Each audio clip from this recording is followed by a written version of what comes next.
Greenwich Village in '58 was a madman's paradise. In those days, a bunch of us went around together drinking too much coffee and smoking too much cannabis and talking all the time about poetry and Nietzsche and bebop.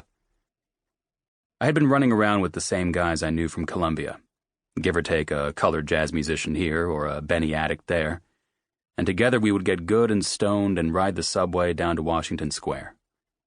I guess you could say I liked my Columbia buddies all right. They were swell enough guys, but when you really got down to it, they were a pack of poser wannabe poets in tweed, and I knew it was only a matter of time before I outgrew them. Their fathers were bankers and lawyers, and once their fascination with poetic manifestos wore off, they would settle down and become bankers and lawyers too, and marry a nice debutante. If I'm being honest, I'll admit I was mostly pissing away my time in school and not trying very hard, on account of the fact I'd lost the interest. With every passing day, I was becoming increasingly convinced academia was for the birds, and the more time I spent below 14th Street, the more it was becoming obvious to me that the village was my true education. When I finally threw in the towel and dropped my last class at Columbia, my old man came poking around my apartment in Morningside Heights. He ahemed quietly to himself and fingered the waxy leaves of the plants in the window, and finally sat with his rump covering a water stain on a hand-me-down Louis XVI sofa my great-aunt had deemed too ugly to keep in her own apartment. Together we drank a couple of fingers of bourbon, neat, and then he shook my hand in a dignified way and informed me the best lesson he could teach me at this point in my life was self-reliance. His plan mainly involved cutting me off from the family fortune and making long speeches on the superior quality of earned pleasures. Once my old man broke the news about how I was going to have to pave my own road, it was all over pretty quickly after that. I threw a couple of loud parties and didn't pay my rent, and then the landlord had me out lickety-split, and I had to go looking for a new place. Which is how, as I entered into my study of the relative value of earned pleasures, I found myself renting a one-room studio in the village with no hot water and a toilet down the hall. The lid was missing on the tank of that toilet, and I remember the worst thing I ever did to my fellow hallmates was to get sick after coming home drunk one night and mistake the open tank for the open bowl.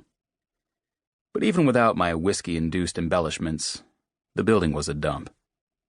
It was a pretty crummy apartment, and when it rained, the paint on the walls bubbled something awful. But I liked being near the basement cafes where people were passionate about trying out new things with the spoken word, which was still pretty exciting to me at the time. In those days, you could walk the streets all around Washington Square and plunge down a narrow stairway here and there to find a room painted all black with red light bulbs screwed into the fixtures, and there'd be someone standing in front of a crowd telling America to go to hell, or maybe acting out the birth of a sacred cow in India. It was all kind of bananas, and you were never sure what you were going to see. But after a while, you started to come across the same people, mostly. I had seen Miles, Swish, Bobby, and Pal around the village, of course, and they had seen me, too.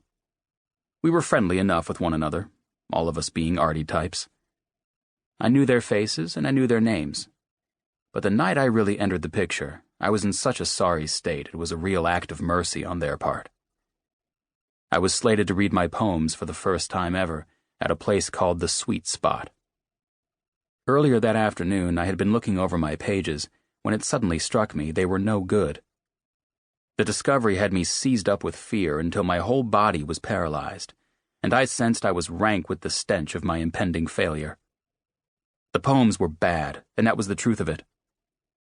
My solution was whiskey, and by 6 o'clock I had managed to put down half a bottle before the poems finally started to look better than they had at 3 p.m.